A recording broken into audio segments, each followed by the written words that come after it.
an Unspoiled Network podcast. This is Spoil Me, covering Sex Education Season 3, Episode 5.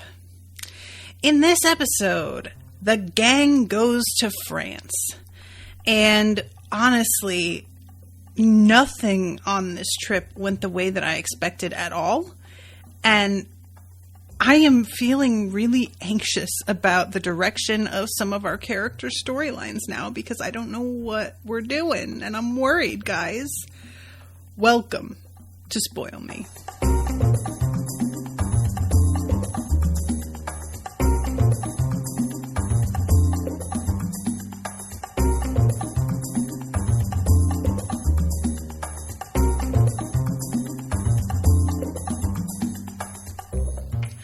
Welcome to the show, everyone. I am Natasha. Thank you very much to Ashleigh for commissioning this episode. Ashleigh is here in the chat. What's up, Ashleigh? And hello also to Rowan.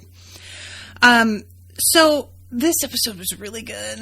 I really liked it. But like I said, I am just so anxious about a few different things. I am going to do my usual thing and sort of bounce around from character to character. And I start with whoever I am like the most preoccupied by from the moment I start recording, which is not necessarily whomever I am actually the most worried about. The one that's distracting me is Ola and Lily.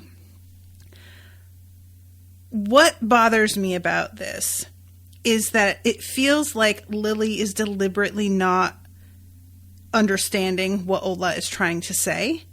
What's sort of weird, and this is something that I feel like I get fixated on because this is the kind of conversation that I would react a certain way to, is that eventually Ola mentioning that I would sometimes like to have sex without doing the alien roleplay thing turns into, I can't believe that you believe in aliens and I can't believe you don't believe in aliens. And this is one of those things that it's played like a little bit silly in the moment, but it's the kind of thing that reminds me of, I think I've mentioned before the episode of Seinfeld when Elaine finds out that the guy that she's in love with doesn't believe in abortion, and she just realizes that that's the deal breaker for her. Like, that's the thing that if he doesn't agree with her on this, she just can't get past it. And for a lot of people, the belief in aliens or the supernatural in general, or God, if you're going to, go in a religious direction, or ghosts, all of these things can be real deal breakers for people. And I find it really interesting because I completely understand, on the one hand, why that would be. And yet both people that I have been married to did not believe in ghosts. Did not believe really in anything supernatural, and I wholeheartly do. That aliens, absolutely. Are you kidding me? I side completely with Lily in that respect, where the amount of sheer planets out there, and you really think we're the only ones? Truly? The crop circle thing is genuinely weird. What even happened there? She took a picture of it, Ola just doesn't seem at all distracted by that. But Ola also has much bigger fish to fry. I would still be wondering, though. So the fact that it comes down to that, one could say, okay, that's a fundamental difference about the way they each see the world that might be a complete deal breaker. And it might be. It really depends on who you are. For Lily, I think it's a deal breaker because that's just so much of what she's into and so much of what she focuses on in her spare time. But Ola, I think that she could deal with being with somebody who believed in aliens. She's been dealing. It's just that she doesn't want it to be absolutely everything that they are about. And it's rough because the way that Lily takes everything she says feels like she's just putting words in Ola's mouth and taking things in a direction that is inaccurate and also manipulative. And I don't feel like Ola calls her out enough for it. There's moments when she's talking about how I would like to be in the real world and not in some like silly fantasy. And Lily says, so now having sex with me is silly. No, that isn't what she said at all. It's just, you know, she is, I mean, the thing that I find frustrating about it is that apparently Ola is expected to completely, for their, like, the entirety of their sexual relationship, give in to whatever Lily wants. And Lily is not expected to compromise at all in any way with what Ola wants. And that is not fair or right. Being like, we're only going to do what I want to do all the time, even though you are expressing to me that you would like something different. You know, Lily says something like, I thought you liked it. And Ola's like, well, I do, but sometimes I would like something different. There is nothing wrong with that. And it's really difficult when it feels like Lily is basically taking everything in a really personal way that feels extremely unfair. And like I said, a little bit manipulative. And if you can't like talk openly about this sort of thing with your partner, it's not a good sign, you know? And it's like, it's an unfortunate thing because so many of us have an issue with expressing how we feel about what we want sexually. And it's just, you know, like it's like I said in the last episode, a lot of people are more willing to put their bare ass in somebody's face than to just have a conversation about what they want. So I am just so like frustrated by this because I really liked the two of them together, but I can't decide if the pairing is beginning to grow apart or if Lily is being written a little against character. Because I feel like between this and the way she's low-key ignored Ola's talking about her personal life and like grief and her mother's death, I feel like that doesn't seem like the Lily that we have gotten to know. And I'm really curious whether or not there's going to be something behind that that seems to be sort of motivating a weird shift in, like, because she just is striking me a lot more as selfish. And I haven't gotten that vibe off of her before. So I'm just sort of waiting to see if there turns out to be some justification for this, or if we're kind of going to let this be who she's growing into. I can't decide whether or not that's like lazy writing or just a choice, you know? So that conversation between the two of them stems from what's going on with Vivi and the guy that she is in like a long distance relationship with, which is so funny because she and him have like apparently been Skyping or Zooming or whatever. And yet he is like role playing with her in a way that she doesn't like. And I'm like, that is wild. You guys have like gotten naked in front of each other, but you're just now finding out that he's like into this medieval thing that you're not. It seemed like they had been talking for a while. Maybe it's not supposed to be the same guy. I don't know. But there's a really funny moment of Vivi in the bathroom and she's like getting ready to masturbate and there's somebody pounding on the door. I have heard about people masturbating in bathrooms like at school and stuff. And it was one of those that I could just never understand because you just never get the time by yourself. And unless you're truly desperate, I just don't see being able to like pull that off, you know? I just personally, it would never happen. And the way that there's somebody pounding on the stall, I'm like, you were preparing to masturbate in a like one room bathroom? Like it seems like they're individual stalls. Yeah, no, that's not going to happen, girl.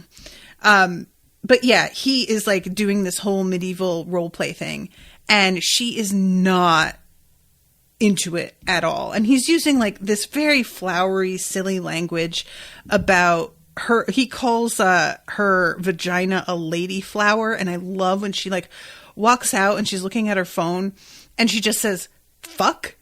And the lady across from her sort of jumps. And Viv shows the woman the text and is like, he's calling my vagina a lady flower. And this random woman just says, ugh, dump him immediately.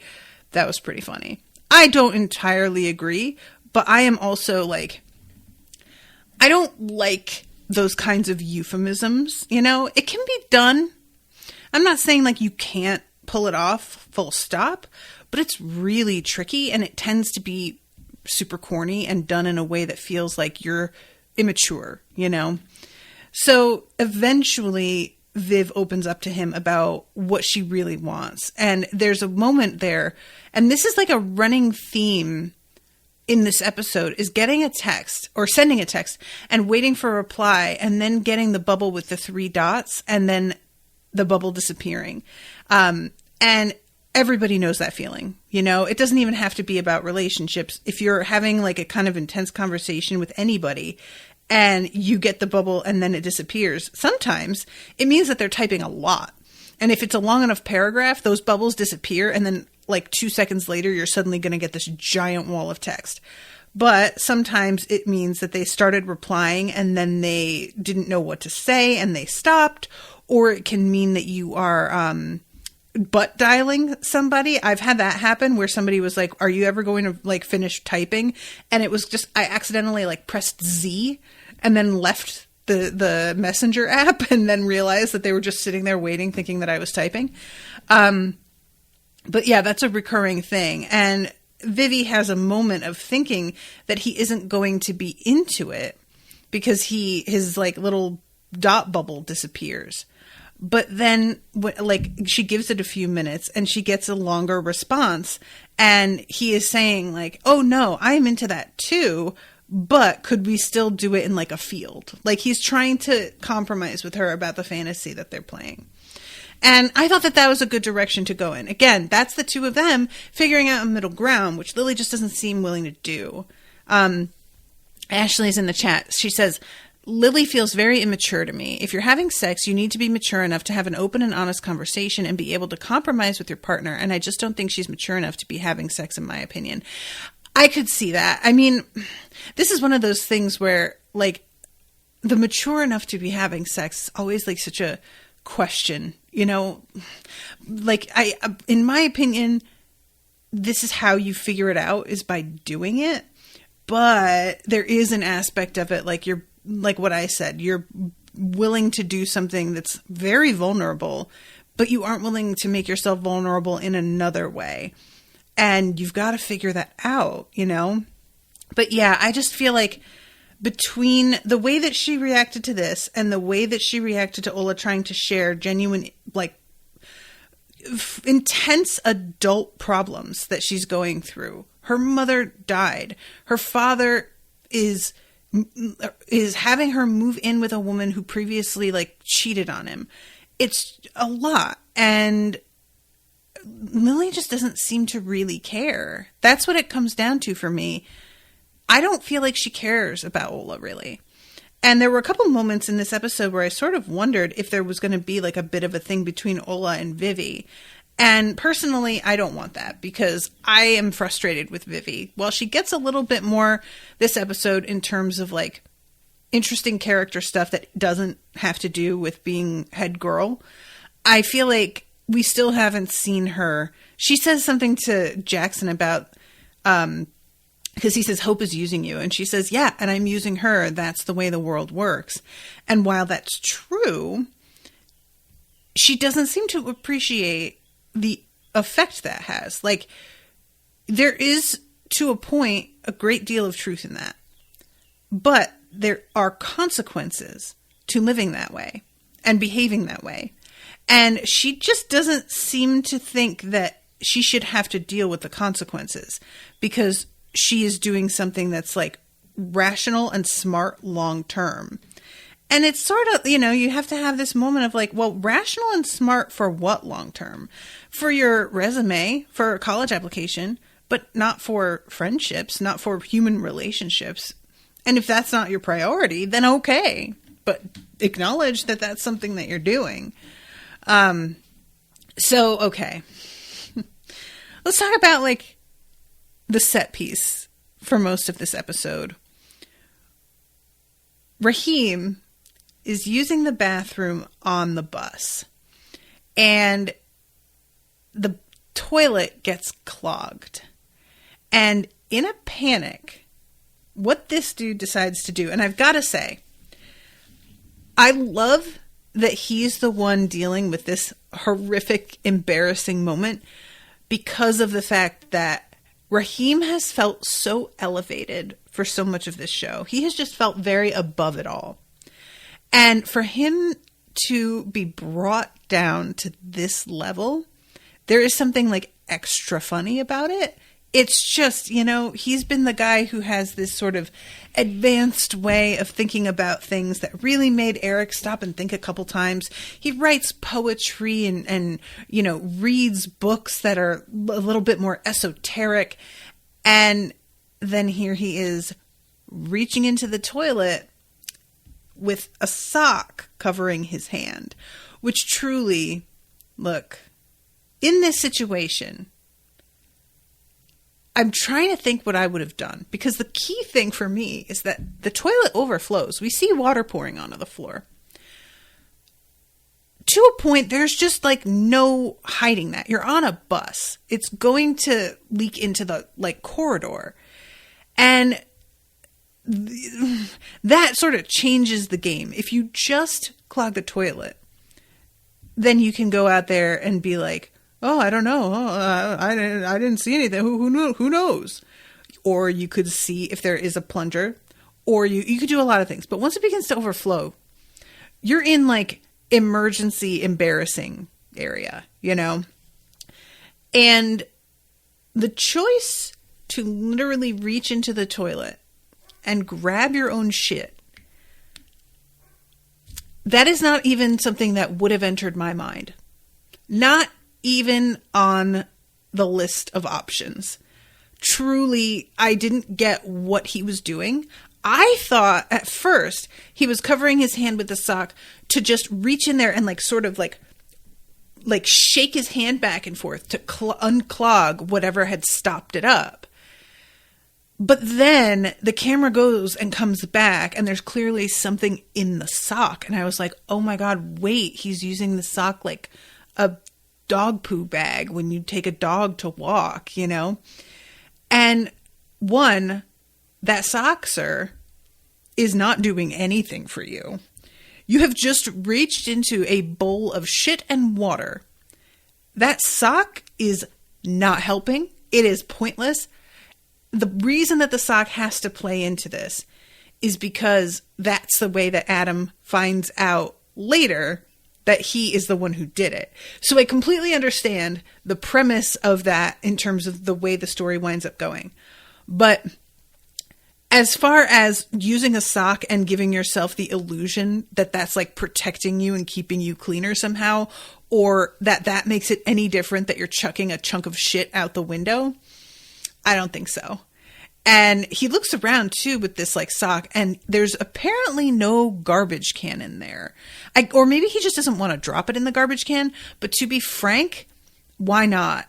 At this point, just go ahead, And I don't know what anybody's going to have figured out if he did that. But no, he throws it out the window, where it lands on the windshield of a family's car, which results in them swerving wildly into the bus, which starts to move off the road, and they swerve wildly to overcorrect, and they go back and forth and finally both come to a complete stop without anybody getting hurt. But it's a very close thing. And there's this moment with this dude earlier where he's talking about Adam and Raheem, and he says something like, I was worried that it was going to be awkward because of you stealing his boyfriend. And I forget what the other thing is that he says.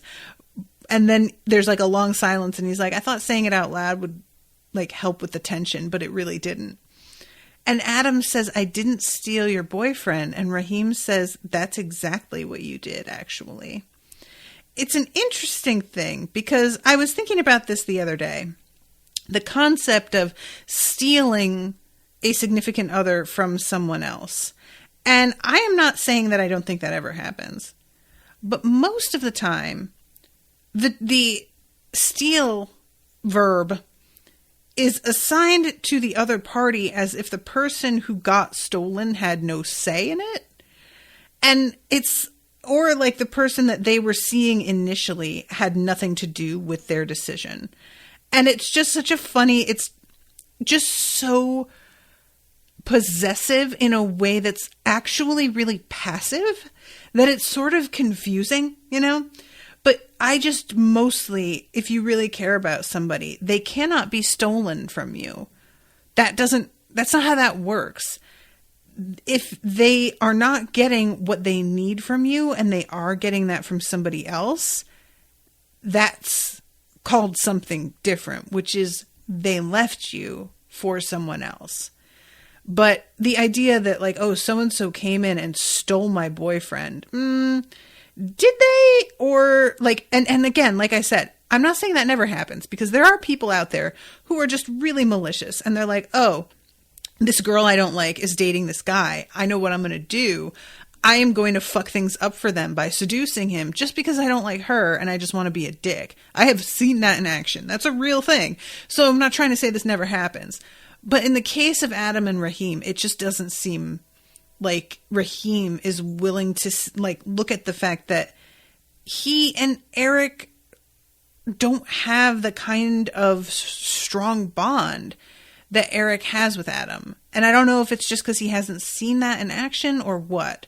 But yeah, eventually, once they are all standing outside the bus, looking at this car that clearly has a windshield full of shit on it, Adam spots that Raheem has one sock missing and realizes what's going on. And he just decides to I am Spartacus his way into sort of making Raheem understand that he doesn't hold anything against him. Because Raheem later says, I thought you hated me. And Adam is like, no.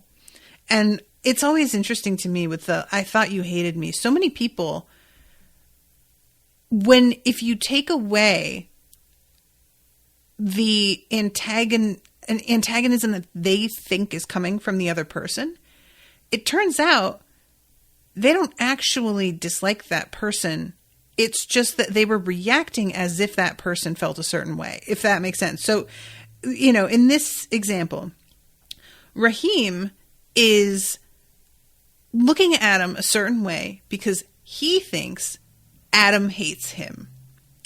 And so I think he's reacting more strongly than he might otherwise with the like, well, that's exactly what you did actually, because he is coming into it in an antagonistic mindset because he thinks Adam already looks at him that way. And then when Adam says like, no, I don't, and let me prove that I don't hate you, all of a sudden Raheem is like, oh, I guess I see what he sees in you.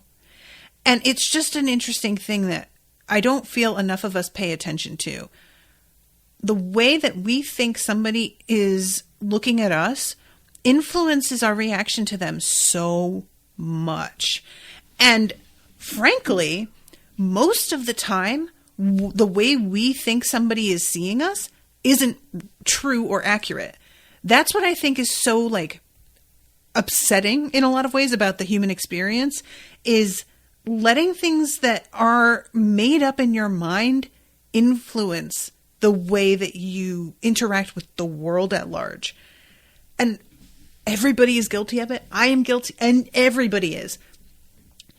Seeing somebody and being like, oh, she thinks she's better than me.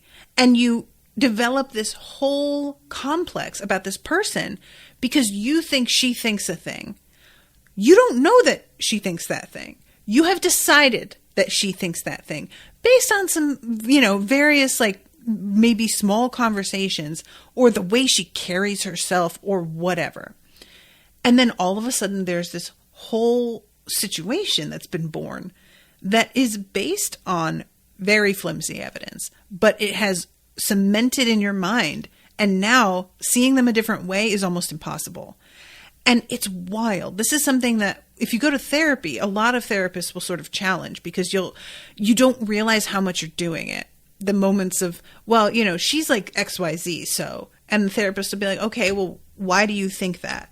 And a lot of times when you're pressed, it can be really hard to put your finger on why you think that, because the initial incident that caused you to see them that way happened so long ago that you don't really remember where it all started. And now they're bitch eating crackers where everything they do, you're seeing through this lens of they're like this.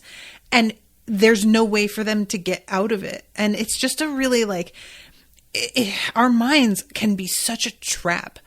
So anyway, I'm really excited to see that maybe this like love triangle between them is going to calm down a little bit. But that takes me to something else that's really like worrying me. And that is the whole thing with Eric being in Nigeria. I am not like, I don't know what the show is going to do with the storyline. And that I think is what's making me the most nervous, is that I can't quite get a handle on whether or not this is something that next episode we're going to have him coming home and there will be very little time spent there, but we'll just have like gotten a sense of the threat and the like worry that he has. Or if we are going to get a moment of genuine like facing reality where he's either in danger himself or he sees what happens to somebody else who is a lot more openly gay or whatever. And that is the thing that I don't want to see. I don't feel like I know, you know, I have read and watched a lot about different countries and the way that they deal with basically they're like terrorizing marginalized people and imprisoning them and sometimes just straight up killing them in the street. I know, and I don't want to see it. And I'm really concerned about it. I'm just sort of like, I have this anxiety over his storyline because I really do not know what to expect with it. And we don't get too much of it this episode. We have him packing and he's wearing this tracksuit and his mother says, "You can't wear that. It's not safe for people like you over there." And he says, "What do you mean people like me?" Which I thought was interesting. And she says, "You know what I mean, go change." And I was like, okay, wait a second. Why is he challenging her about people like me? He knows, like he's shared his own concerns about this with Adam. His mother, I had assumed, like, is it just that she knows he's gay, but they've never actually talked about it? Is that kind of what's going on here? Because I know that this is like the kind of thing that happens in some circumstances where I am not going to openly disapprove, and to avoid openly disapproving, we are just not going to address the elephant in the room at all because I don't want to have the conversation and I don't want to be confrontational about it. It was just a weird moment because I guess it feels like he's pushing her to say gay men, and she says, "You know what I mean." So it's maybe the closest they've gotten to just admitting to each other that they are aware. But because I don't know enough about his relationship with his mom, this is something that's come up several times in the show, is feeling like I can't. When his father has reprimanded him a few times about the way that he's dressing or wearing makeup, he always frames it as, your mother can't see this. But then his mother has seemed to be perfectly aware. And so is it his father pretending it's on behalf of the mother because he's uncomfortable? Or is it because his mother has like a different reaction than what we have seen so far? I don't know. So yeah. Let's see. Ashleigh says, knowing that the show had already had Adam experience violence due to his identity, I was also very, very anxious going into his storyline. Adam did. I'm sure that I can't remember what happened. The one that I keep thinking about is fucking Eric getting punched in the face because he was dressed for Hedwig in the Angry Inch, which I will never get over because that was never resolved. And I, to this day, don't know if Otis even knows what happened, and it makes me very angry. Rowan says, I had so much anxiety about Eric's storyline because I don't like watching anything with strong homophobia or anti-gay violence. It was hard for me to focus on the other ongoing stories until that arc was over. Okay, good. I'm glad that other people feel the same way as I do, because this show deals with a lot of serious topics, but they manage to do it most of the time with a light hand.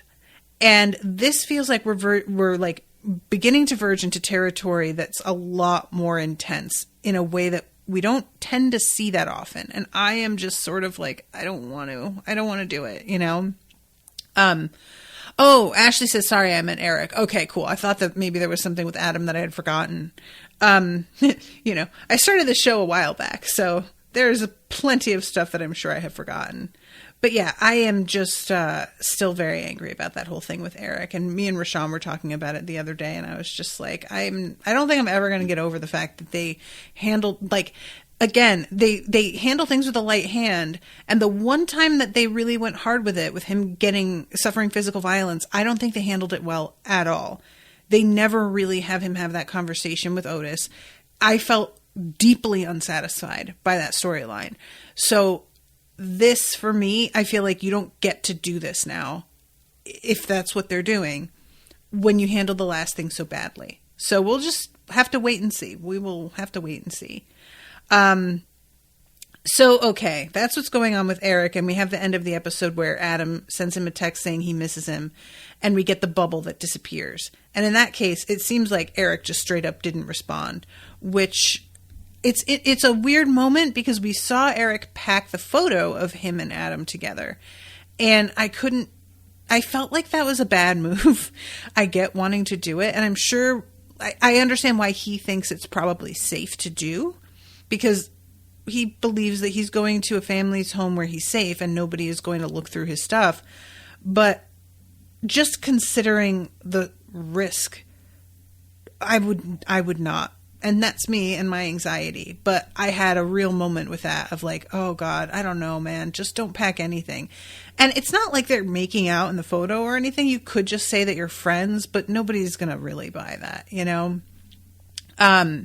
So Rowan says, I think this storyline is better, but I'm a privileged white queer who knows very little of the specifics of being a gay man in Nigeria. All right. Well, that's good to know. At least that it's better. All right. Where to go from here? I'm going to talk about Jean and Jakob for a second. So Jean has this moment that I just loved where she is at the hospital and she's getting a scan. I can't remember what this is called. I keep wanting to say mammogram, and that is not the word. Ultrasound. That's the one. And the doctor she's talking to is making a lot of comments about her age and the risks associated with being an older woman who is pregnant. And it's all stuff that she has heard before, and she's frankly frustrated with like how often it's being repeated, as if to maybe suggest that she should have had an abortion and not gone through with it, I guess. This is one of those things that if I were in her position, I would have asked, like, so what would you suggest at this stage if you don't approve? I am 6 months along. Do you have anything that you would like to mention? But yeah, he is very vocal about disapproving. And this scene is preceded by Jakob getting up from the waiting room and going and getting some tea for them from this dispenser. A somewhat hilarious scene of him using this like machine and getting burned and it making all these sounds and doing shit. Like, I have never used one of these. I've seen them in Europe mostly. I think I've seen them one time in the US. But when I was in London was when I saw them the most. I haven't used one. They always looked like it would be terrible, so it just seemed like, what's the point? But because that takes him longer than anticipated, she winds up in that room by herself. And there's nobody to advocate for her. Now, that isn't a problem because Jean advocates the fuck for herself, and that's fine. But what happens is that when she decides that she wants to speak to this guy's superior, she just gets handed over to like a colleague, it looks like, out in the main like hallway of the hospital. And this dude is not responding to her concerns at all. And when Jakob walks up, he sort of like steps in and takes control of the situation in a way that's like, obviously it's helpful on the surface because he's getting this guy to call a superior, which is what she was asking for. But it's serving to underline the fact that she is not being taken seriously as a human being, and that it's only when a man steps in and he says something like, we are upset, trying to include himself in this thing, she feels like, well, no, we are not. I was the only one in the room. Where the hell were you? And it's an interesting, like, combination of emotions we've got, because she is frustrated with the fact that he, like, disappeared on her, and he went to get tea, and she's just like, I don't want tea. I want you to fucking be there in a way that matters. And Jakob clearly just has a different idea than Jean does about what being there looks like. And I am kind of going through something like this with Owen at the moment, us realizing, and we've been together a long time, so it's like could be surprising to a lot of people that we haven't figured this out. But honestly, figuring out what you need in a relationship is really similar to just figuring out who you are as a person.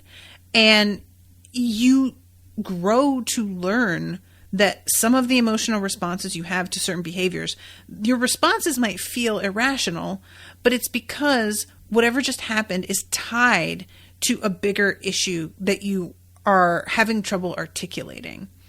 And Owen and I have really different ideas of what it means to, like, have each other's backs. And we have had to, like, learn that about each other and begin to adjust to it, because we handle things in a certain way that might not necessarily work for the other. And I feel bad because he was trying to do something nice here, but he's missing the fucking main event that we're here for. And it's frustrating because, like, you get what he's trying to do, but it's not helping. And it's sort of later on, he says something about how he didn't bring up the whole thing with the cufflink earlier because she's pregnant and he didn't want to upset her.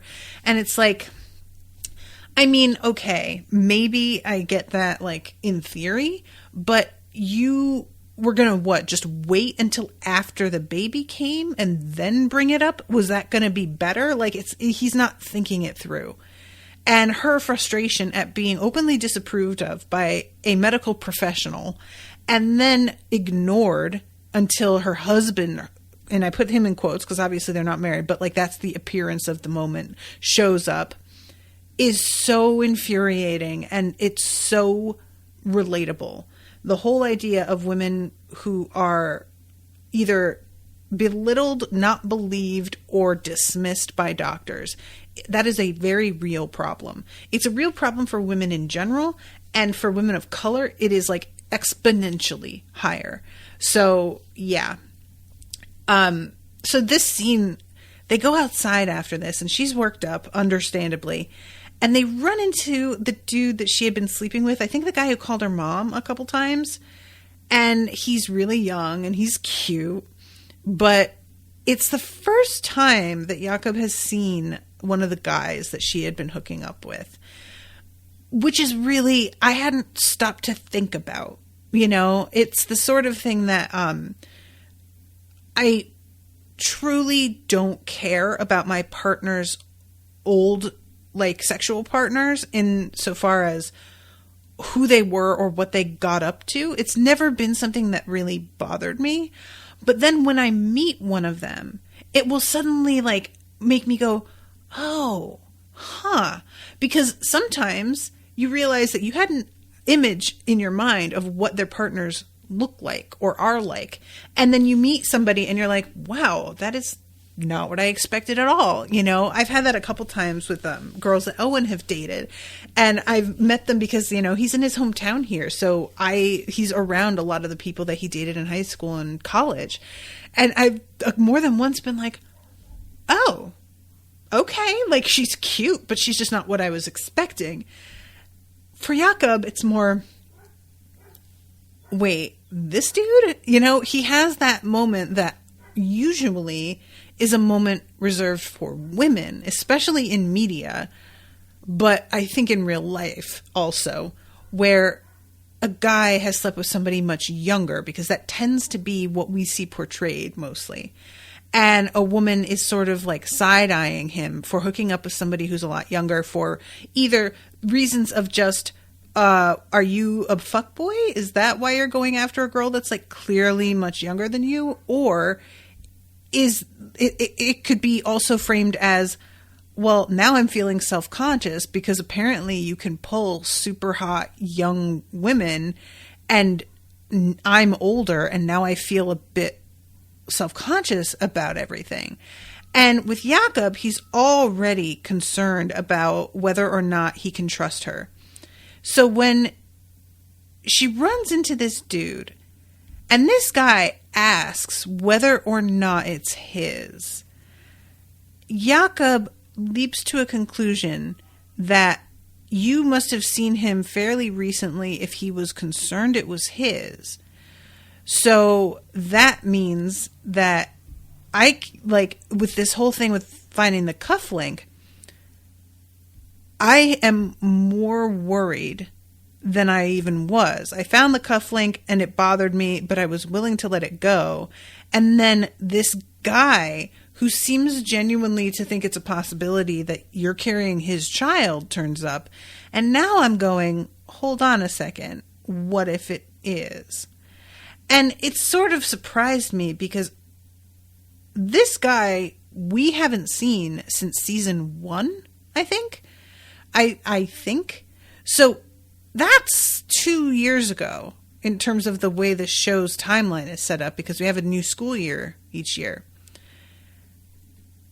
Did she see this guy more recently? Like, is there a moment where we find out that she has seen him? Because I don't remember it. And the fact that this guy thinks it could be his, it felt more like, look at how much of an idiot he is. He doesn't understand gestation and that they haven't slept together soon enough for that to be a thing. I thought that it was kind of a joke that this guy even thought for a moment it could be his.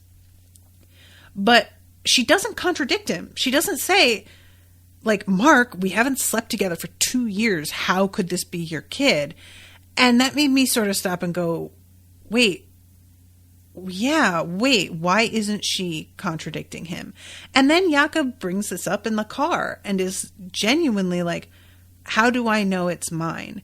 And she doesn't say, because I've only slept with you in the past so and so many months.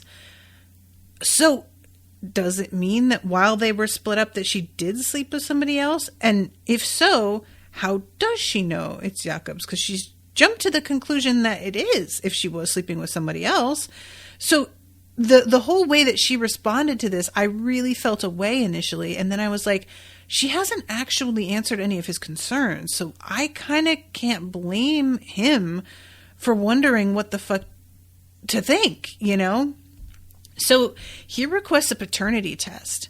He admits, I don't trust you, and asks for a paternity test. And I kind of expected her to just be like, you know what? No, if you don't trust me, forget it. We're not doing this. But she agrees to it. She says, if that's what, if you need that.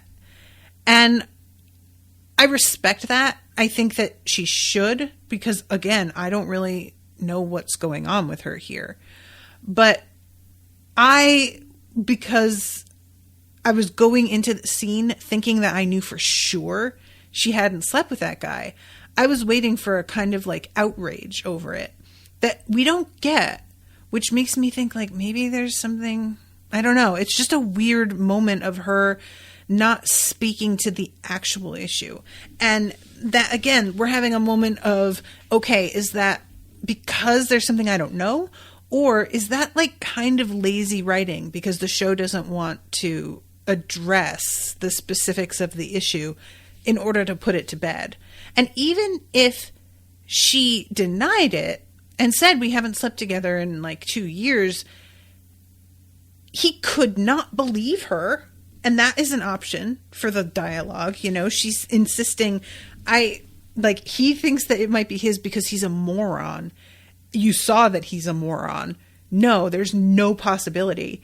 And Jakob could still be like, but what if, because I don't trust you, you know? That's still valid. But the fact that she just didn't deny it at all, I thought was really strange. And see, Ashleigh says he comes back again at the end of season 1, but yeah, it's definitely been over a year anyhow. Okay. So yeah, just because she's so logical and she is so like biologically driven in terms of the way she interacts with the world and explains things.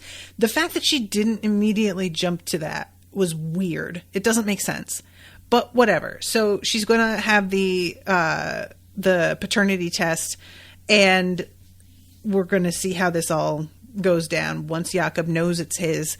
I don't know how much that'll change. That's the thing. A paternity test, it can tell you the facts, but does it change how you feel about the situation that you are living in? So, okay, now we are going to move over to Jackson and Cal. Now, the two of them, the place that the kids go for this field trip is the Somme, which I had no idea that there was this kind of like tourist setup where you could walk in the trenches and everything. That, you know, I don't know if it's like remaining from World War I or if it's a recreation of how things were in World War I, but it was really intense. This was something that, you know, I have never been to any sort of like exhibit of this nature. And, you know, there's this one kid whose name I'm forgetting, who gets really affected by seeing how young the people who were soldiers were. And he just kind of has like a bit of a meltdown at the idea that everybody was around their age and they were fucking expected to go out and fight and die. And this is the sort of thing that this is why I don't go to things like this, because I get into the same headspace that he got into. I take shit too intensely a lot of the time, and it feels unsafe. You know, I had like a brush up against a, and this is going to sound really weird, but I was at a like exhibit. I don't even remember where it was, that had some items from a concentration camp. It was like not even a full exhibit. It wasn't a memorial about specifically the Holocaust. It was like a fragment of this entire museum that had a piece of this. And I burst into tears in the middle of the museum and had to like go outside and calm down, because I can't handle that shit at all. And I don't know why. My mother says that it's because of a past life thing, and maybe I lived through it, so it's like bringing back who the fuck knows, you know? But for whatever reason, I'm really sensitive to that sort of thing. And I really fucking understood his sudden moment of like, oh my God, we all die. Oh my God, it could happen to us. You know, he says something about how like, it's really weird how, he says, thank God we don't just like go to war anymore. And somebody says, it still happens and we're just lucky. And that makes him literally stop in his tracks and like stare around, realizing, you know, there, but for the grace of God go I kind of moment. And I really appreciated that being added to this situation, because having them just walk through this like intense display, this installation, I don't know what to call it, and not address the like tragedy of what happened here in a sincere way I would have understood, and it probably wouldn't even have like bothered me that much. But I like the fact that they were like, no, let's throw somebody in there who's like really kind of fucked up over it. Because honestly, I would guess in these kinds of situations, there is always one kid like me who just freaks out, you know? So he has mushrooms, and he gives some to Cal and Jackson. Jackson's never done mushrooms before. I don't know if Cal has. I get the impression that Cal has tried like everything, but they are tripping on the bus, and the scene with them tripping is amazing. It's so well done, because a lot of times these sorts of things are, you know, in a lot of media, somebody takes any kind of like party drug and all of a sudden they're seeing like flickering lights and you know what I mean? They bring it to this place that's like they're actually straight up hallucinating like an entire scene.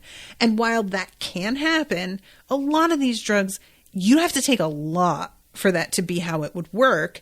And it doesn't, that's not exactly how it happens for a lot of types of drugs. You get a series of like alterations to the reality, but it's not like you're just seeing straight up things that aren't there. So these two are like tripping balls. They're like crawling down the center aisle of the bus and they start knocking on the bathroom door while Raheem is in there. This shit cracked. They just play being high and rolling so well. I loved this. But then we have a moment a little bit later where they're sort of like cuddled up together and Cal and Jackson begin kissing. And finally Cal stops him and says, "I'm really sorry. I don't think I can do this." And I was sort of curious about it because the vibe that I was getting from Cal was not sexual. It definitely felt like the way that Jackson didn't argue with Viv last episode. I was like, oh, maybe Cal does want to hook up with, or maybe Jackson does want to hook up with Cal. I wasn't thinking that's how it was, but maybe it is. But I just didn't feel like Cal was really there. And then I was sort of like, well, why do I think that? Because is it because they're just not presenting as feminine in a way that I would expect for a partner for Jackson? Like, I was wondering if it was like my own biases, but I was like, I don't think so. There's an energy that can be there no matter how somebody presents. And I've picked up on that in the show with a lot of characters. And it just didn't feel like it was present for them. And it seems like I was right. I don't know that I'm right. It seems like it because Cal just doesn't give a full explanation. I'm not clear on whether it's just like, I'm not attracted to men. I'm not attracted to you. I don't want to fuck up our friendship. You're somebody I actually like and I don't know about this. Like, there's so many ways that this could go. And it might be that, you know, it's just not Jackson. And it's not like no men at all. It's just like, not you, man. I'm sorry. Who knows?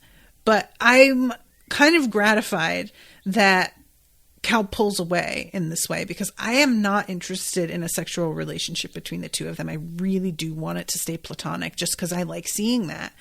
And, you know, there is a temptation so much of the time to have characters who have any sort of chemistry become romantic. And, you know, it gets tiring. So it's cool for me. Let's see. Rowan says, for a lot of non-binary folks, we are wary of hooking up with cis-het guys because, well, you know how they can be about gender stuff.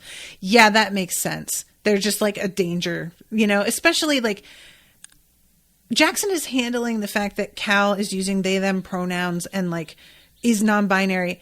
Jackson is handling that for somebody who it doesn't seem has interacted with a person who identifies as non-binary. It seems like he's rolling with it very easily. He's not, you know, putting up any sort of like, well, but why? Why are, you know, like he's not questioning Cal's identity, just going, okay, that's you. That's fine.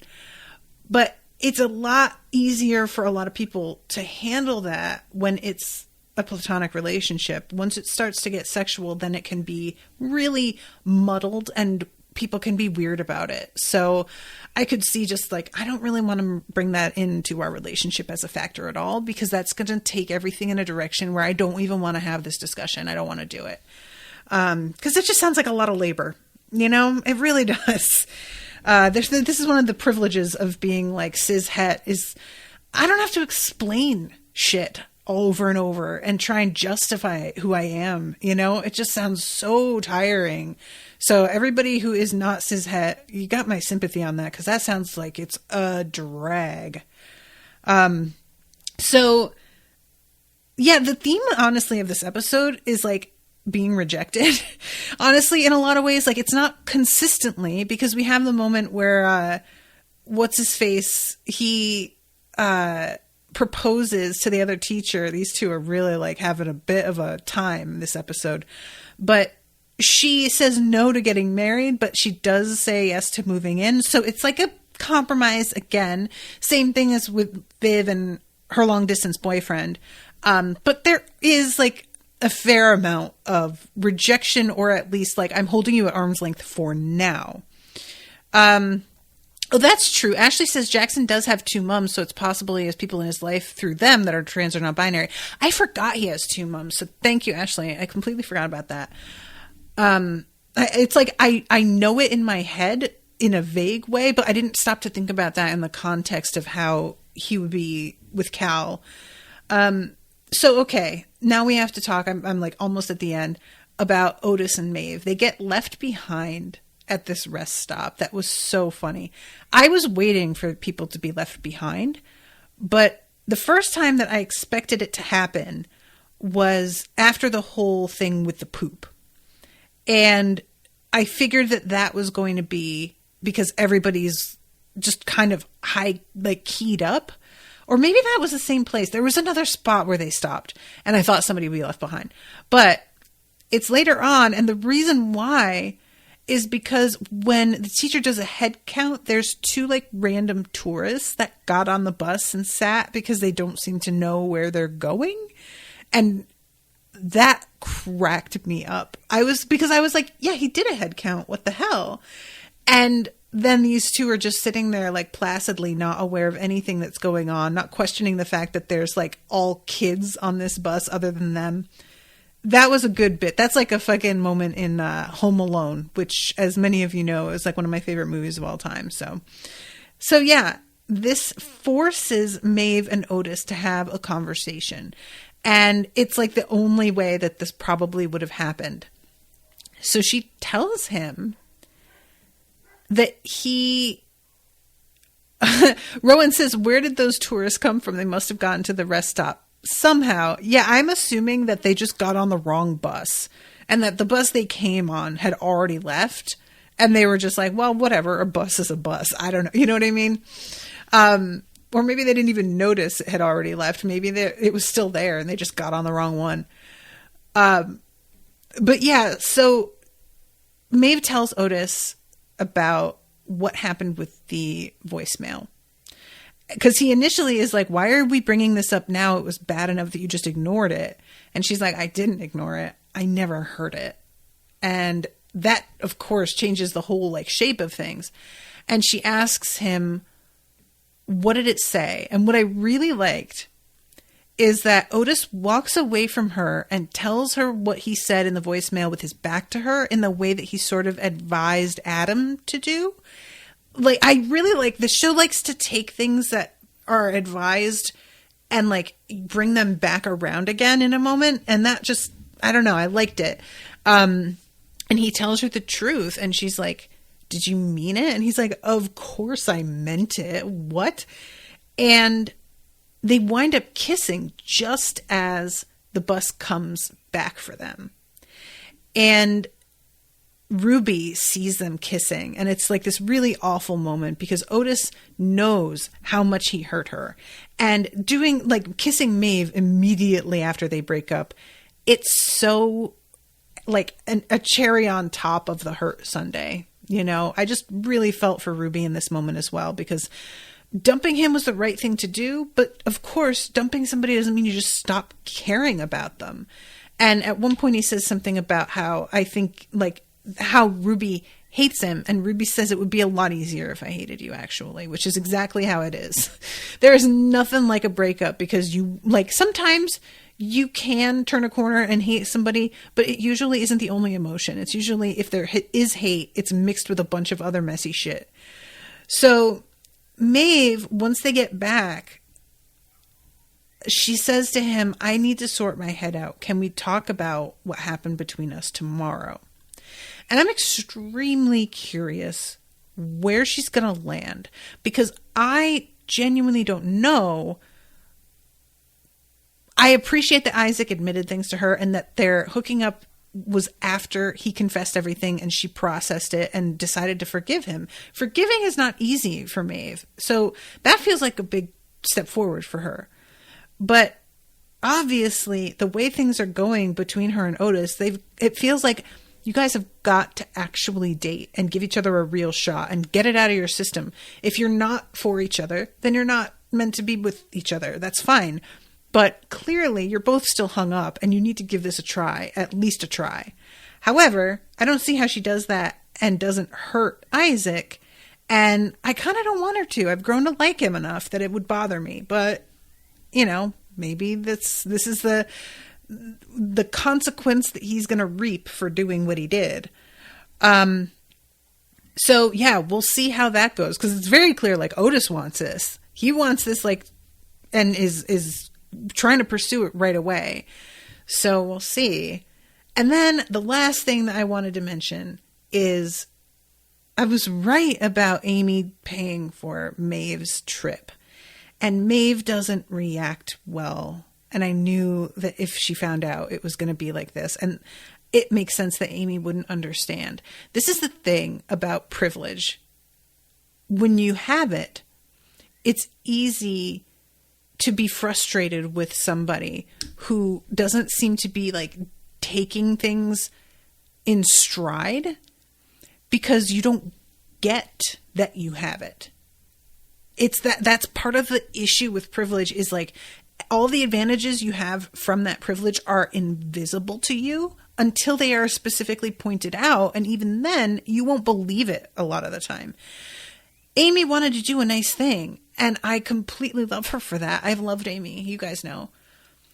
But she doesn't understand what the particular issue of money between friends. And she says, like, you don't accept help, you push people away because you don't want to take anything. And she's like right in a lot of ways about that. But there's also an element of her saying this to Maeve that's really like not compassionate, and it's a little disrespectful of just like, yeah, Amy, you don't have to think about this. You didn't even know how much the trip cost. That's how little you have to think about it. Maeve comes from a world where she is acutely aware of how much everything costs because she has to know that because she fends for herself completely alone. And, you know, she says something to Amy about how I can't just become a baker because I like toast. And Amy says that was a really mean thing to say. She's right. It was a mean thing to say. But Maeve is also right that that is true. When you don't have privilege, you have to be so careful about every choice you make because there's no safety net for you. If you fuck up and pick something that's the wrong choice, you have to like completely like burn everything to the ground and start over in order to recover. You don't get to just switch gears and do a different thing now. And the luxury of experimenting with all kinds of different things is something that a lot of us don't appreciate we've got. And I say I grew up pretty broke, but I was still able to try a bunch of different jobs. And like, I lived with my aunt and uncle for a time, and I had some small safety nets that made certain things easier for me.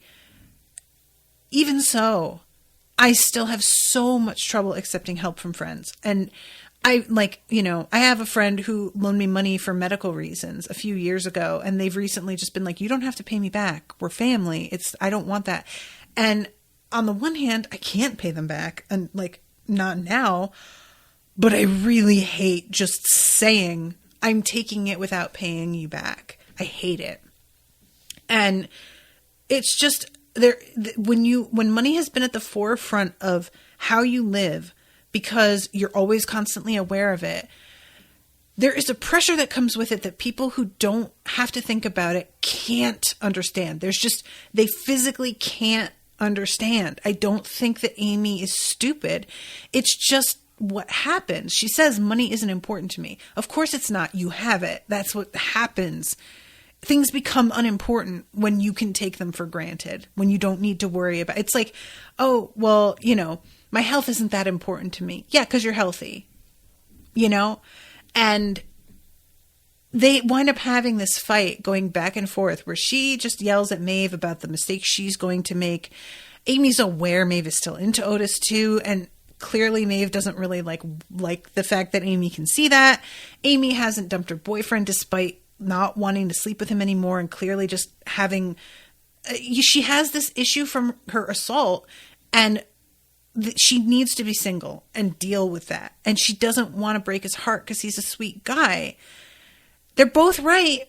And that's the thing about these kinds of fights. When you're really close to somebody, the fights you have tend to be exactly hitting each other's soft spots because you know one another and you've been sitting on something, not wanting to say it because you know it will hurt them. And I had a massive blowout like this with a friend of mine back in Philadelphia. And I actually moved away while we were still not speaking to each other. And it was one of those where she lashed out at me over the fact that I was still with Brendan, but I was talking to Owen. She was fucking right. I shouldn't have been handling it the way that I was. But I didn't appreciate it. I didn't like it being said. And she was like being a total cunt to me because I had been able to like start pursuing writing and podcasting because me and Brendan had made this deal, and she was still working this bullshit dead end job that she didn't have the courage to quit. She had so many qualifications. She had so many options, but she was too afraid. It was very clearly just an issue of her having the courage to do it. And when she like got on me about Owen and talking to him, I threw the whole thing with her being jealous of me pursuing a dream in her face. And it was exactly what each of us didn't want to be hearing. We stopped talking for like probably 6 months. And then finally I texted her and I was like, hey, so my bad. You were right. We're divorced. I'm living in Texas. So that's what's up. And she texted back and was like, oh my God, I was just thinking about texting you today. Are you okay? And it was fine. Immediately fine. It's just that's how it goes. When you care about somebody and they care about you and you're very aware of what the other is like, their patterns and stuff, fights like this are so much more vicious. It's like gets to the heart of things. Being understood by somebody comes with strings. The strings being they can read you for filth if they want to, you know, and usually they don't want to. That's part of being a friend. But if you pull your claws out, all of a sudden their claws are going to come out because they're like, oh, we're playing this game now where we tell the truth. I got some truths for you.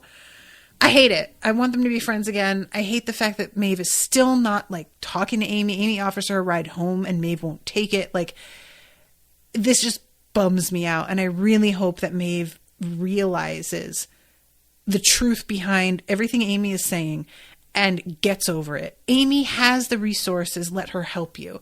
But that's a lot easier said than done. As somebody who like is in that position at the moment and not taking my own advice. So yeah, this is just such a good episode. I really like this one. I like this season a lot so far. I feel like it's a really strong season. So, all right, I'm going to wrap. I'm over time, but thank you again, Ashleigh, very much for commissioning this. I appreciate it so much. And I appreciate all you guys for showing up and listening and sharing your insights, Rowan. And I hope that y'all are enjoying listening. Until next time, toodaloo, motherfuckers.